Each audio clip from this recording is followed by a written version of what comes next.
Hi, I'm Angelique Wright, and today we're going to talk about Love Your Local Library. I'd like to share with you the Kent Public Library. We have with us today Carol Donick, the Director of the Public Library, and Otto Romanito, the Treasurer of the Board of Trustees at the Kent Public Library. We'd like to take you on a tour of our library. You might be surprised by some of the things that you find there. We start out with a tour of the lovely grounds of the library. We're very proud of our gazebo, which is a new addition.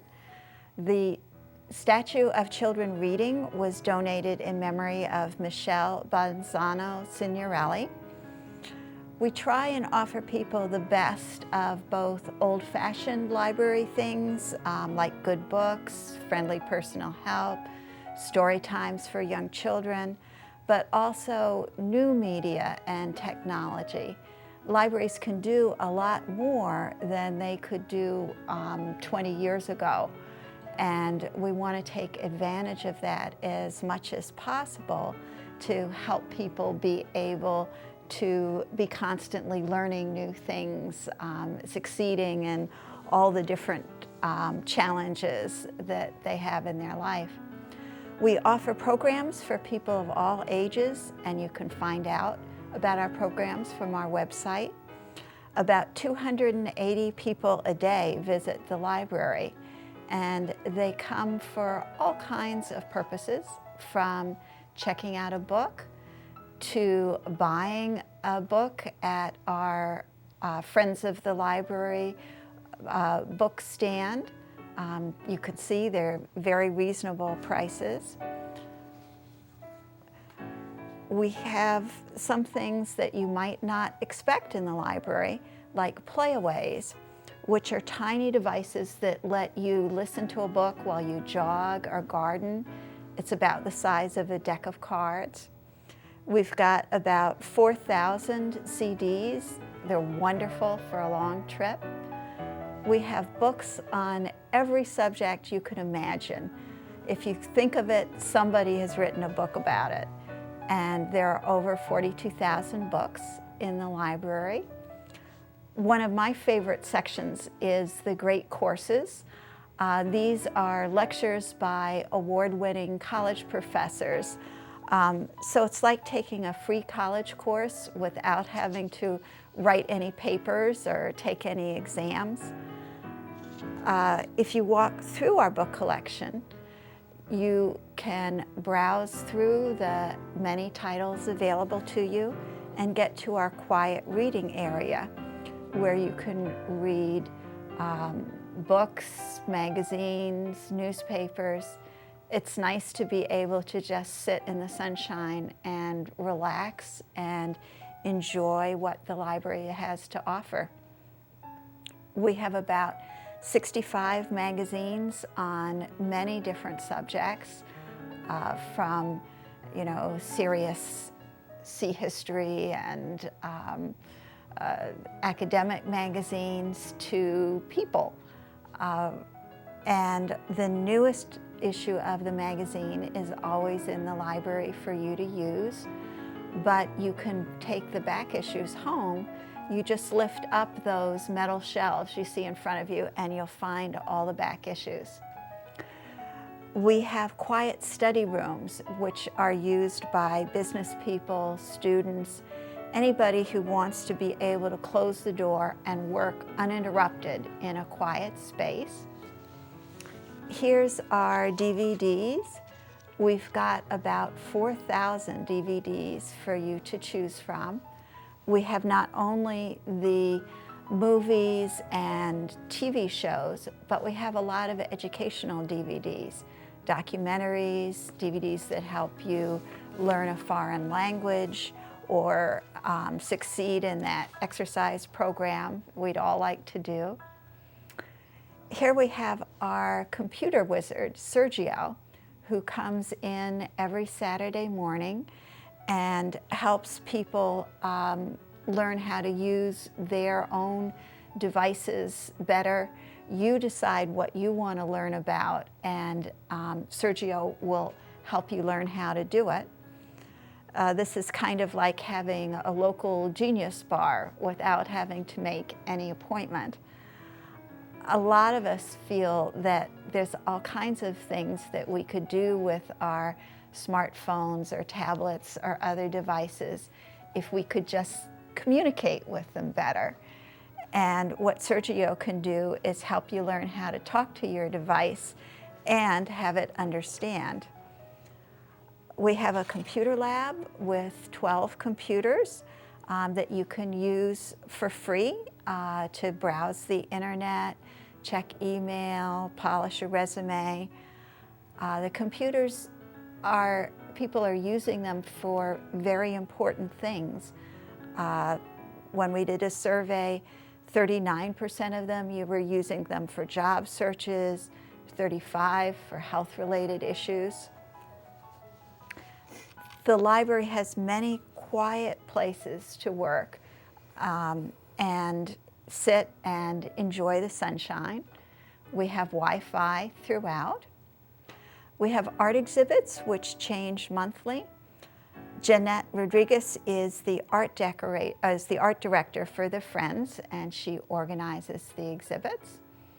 Here's our genealogy and local history room. We currently have an exhibit with the Historical Society, but other groups are welcome to put up exhibits. Here's our local heroine of Kent, Sybil Luddington. And we have all kinds of tiles that reflect the history of Kent. This is a fundraiser. It's the Fieldstones mural by the Friends of the Library. Book spines and tiles are available to $200 and $250 each. And the proceeds go towards furniture and other capital needs of the library. It's also wonderful to have something that shows our locality and local history to everybody who comes into the library. And is this something that people can still purchase and make contributions so that they can be a part of the history of the town of Kent? Yes, there are more available that you can have your name put on to the Fieldstone and be a permanent part of the library. Wonderful. So let's talk about a few things with the library. Otto, can you tell us when we moved into the new building? We moved in November of 2004. The groundbreaking was in 2003, so it took a little over a year to complete the complex. We were the second to move in. The police department was first, we were second, and then the town hall opened. So we had our dedication at the end of 2004. Nice. So I know that in 2014 was the 50th anniversary celebrating the Kent Public Library. What were some of the activities? We had an all-day children's program. We had games, we had arts, crafts, and then in the evening we had a dinner for everyone. We had dignitaries come to our dinner, and it was a fun day all around. Very nice, very nice. Kara, what are some of the contributions that the library makes to the community and how the resources of the library has evolved over the years? The library encourages lifelong learning. You're never too old to stop learning new things, and also helps you meet other people in the community with similar interests. For instance, we have a new parents chat group where new parents can get together with a nurse and discuss the joys and difficulty of raising a small child. I remember how isolated I sometimes felt when my children were babies, and this is a wonderful way to bridge that. Library Association, the Putnam County Libraries Association, has the motto of helping you on your journey. And that's what libraries do. They can help people with whatever opportunities and challenges they have. And right along with that, I know that when I moved here 9 years ago, that was one of the first things that we wanted to do. We went to the library, got library cards for the whole family, and really wanted to enjoy all that the library had to offer from educational to entertainment, a variety of programs. We saw that there were so many things that were available to people of all ages and interest. One of the things that our family really got to enjoy was Battle of the Books. This is a summer program that they do for the middle school age children, where they have to read 8 books over the summer, and then they have a Jeopardy style competition at the end of the summer. Well, we made great friends doing that. The mothers would sit together and they would chat, just like with your mother's group. We would chat about our children and different things, and actually play games that were offered in the library, and became great friends, and still are friends to this day. We would socialize outside of the library, going to bowling or pizza night or different things, even having girls' nights out. So the library's been a wonderful place to connect with people. Thank you. It's nice to know that what we're trying to do is really working. Yeah. So, One of the other things is volunteering. I know there's a lot of volunteer opportunities available at the library. I've been volunteering for 5 years with the Friends, with their book and cleaning and sorting and their book sales, but also as a board member on the library. I've definitely enjoyed my ability to connect and give back to the community. The Friends need more volunteers. They're looking for new volunteers to help with the book sale. They do 4 a year. The next one will be on Labor Day, and they always do one Memorial Day, one in November, one in the early spring. They need volunteers to help with the Book Nook, which is open on Wednesdays and Saturdays. People can just volunteer to be a substitute and come in occasionally. They don't have to make a permanent commitment. The Friends have worked very hard for the library, especially with our renovations downstairs, and they need more friends to keep things going. Absolutely, absolutely. You mentioned the Friends, and I know that they're raising funds by doing their book sales. What are those funds used for? They're paying for all of our museum passes. We currently have 14 passes. People can borrow them like a book and go to top museums, Museum of Modern Art, the Guggenheim, and also local museums like Boscobel or the Danbury Train Museum. It's just another part of our mission to expose people to culture and different ways of learning. Otto, would you like to talk about the gazebo and how that came about? Well, the gazebo came about because we felt that the campus was such a beautiful campus, but it was missing something. And Don Haney, late Don Haney, and I, and the director, Frank Reese, got together and said, maybe we should put a gazebo there. And we thought that was a great idea. We brought it to the board, and they liked the idea, and that's how the gazebo came about. We have Wi-Fi in the gazebo. The town clerk, who's officiated 30 weddings in the last 2 years at, Wow. at the gazebo. We've got lots of different programs for children. They are the heart of the library is trying to get children interested in reading and learning. And our children's librarian, Rebecca Newman, will tell you a little bit more about the children's programs. Hi, my name is Rebecca Newman. I'm the children's librarian at the Kent Public Library. We offer a variety of programs for very young children up to grade 12. We have story times for the very young children. They can listen to stories, play with puppets, sing. And we also offer reading clubs for elementary and junior high school levels. We have a Lego club, which meets once a month, and we have a theme for the club, and children come in and build different things that we then put on display for the next month.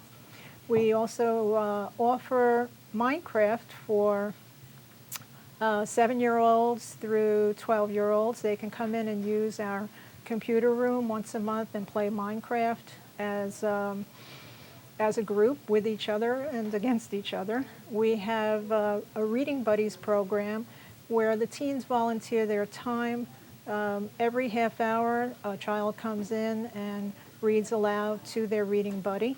We have book clubs, and the new thing that we're doing this year is the book clubs are going to be themed rather than by grade. So we, for example, will have a mystery book club or a book club centered around American Girl books. And in addition, we offer craft programs and movies. Inviting, fanciful, a place where children want to be. You can see the stuffed animals as well as books of all kinds, books on CD. We really want children to look at the children's area and hurry to come in. Here are some of the Lego projects that Rebecca was talking about. That one was done by a child who was only 4 years old. At the library, we really like displaying things that children have made so that they can point them out proudly to their friends and parents. Libraries are about helping people create things as well as just helping people read or receive information, also to create information. Computer literacy is very important. Children who don't have access to computers at home are going to be at a real disadvantage when they get to school. So due to a donation from the Friends, we've recently added a couple of iPads for children to play with on our giant crayon. That little boy may think that he's just playing, but he's also becoming familiar with computers, and so he's also doing something that's very important. Downstairs, we have a new program room that was renovated in 3 months between November 2014 and January of this year. We're very grateful to Sandy Galiff for sponsoring us for a grant. This room used to be just storage, but now it's used for all kinds of different things.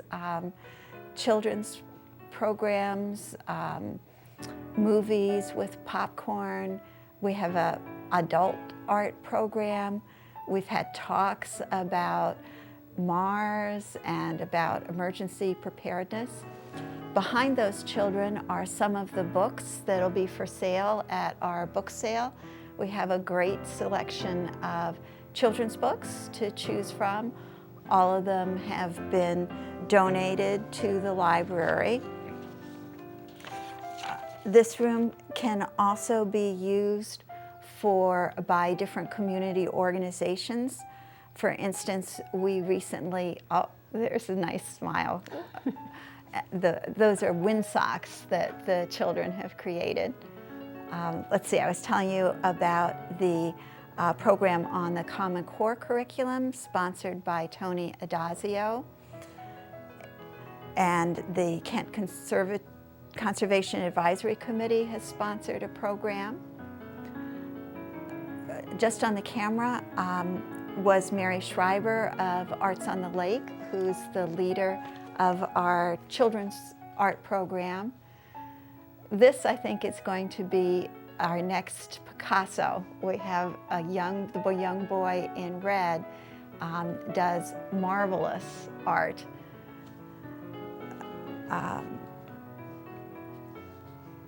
So how often do the Friends meet downstairs to do the book sorting for the sales? The Friends come every Monday. They are very devoted. It's amazing how many books are donated to the library, and it takes them coming every week to sort through the books, determine the best ones stay for the sale. Some others that might not be as popular get sent to Better World Books. It's a huge project that the Friends undertake, but it's very important. It's another way of getting books out into the community. Definitely. Carol, can you tell us a little bit about the web page that the library has? Yes. the web page is an important part of what we offer. It's open, it's available 24 hours a day, 7 days a week, and you can go to the web page to find out about and sign up for programs that are coming up. We also have a lot of resources available through the web page, ebooks, downloadable audio books, other resources that can help you learn a foreign language or look up magazine articles or even fix your car. Uh-huh. You have access not only to the things our library owns, but you can borrow from a million things that belong to other libraries in our system. Our webpage is kentlibrary.org, and we really urge people to go there. Any time of the day or night, you can still borrow a book and look up information. All right, and so can I like check on my books to know what's due as well as, Yes. you know, what if I see a fine? How do I handle if I have a fine on one of my books? You can see when they're due back. You can pay the fine with a credit card. You can renew the book. All of those things you can do from home. Wonderful. I understand that you recently had Big Truck Day. Can you tell me a little bit about Big Truck Day? We had about 250 people Wow, who that's a came lot. and saw fire trucks and police vans and even an old tank that was that's owned by the sheriff's department. And it's just one of the many kinds of programs that are to bring people into the library. We had an exhibit on books about trucks, and almost all of them were checked out on Big Truck Day. I know those are a So- lot of fun, especially for the young kids to see those big vehicles. Yeah. That's wonderful. Yeah, they enjoyed honking the horn, especially. We're not always quiet in the library, although we usually have a quiet place. So we mostly like to invite and encourage people to come to the library frequently. We really think that we have a lot to offer, and we'd like to see you soon at the library. So that ends our session with Love Your Local Library for the Kent Public Library, and we'd welcome everyone to please come by to the library and visit us and check out all that we have to offer. Thank you.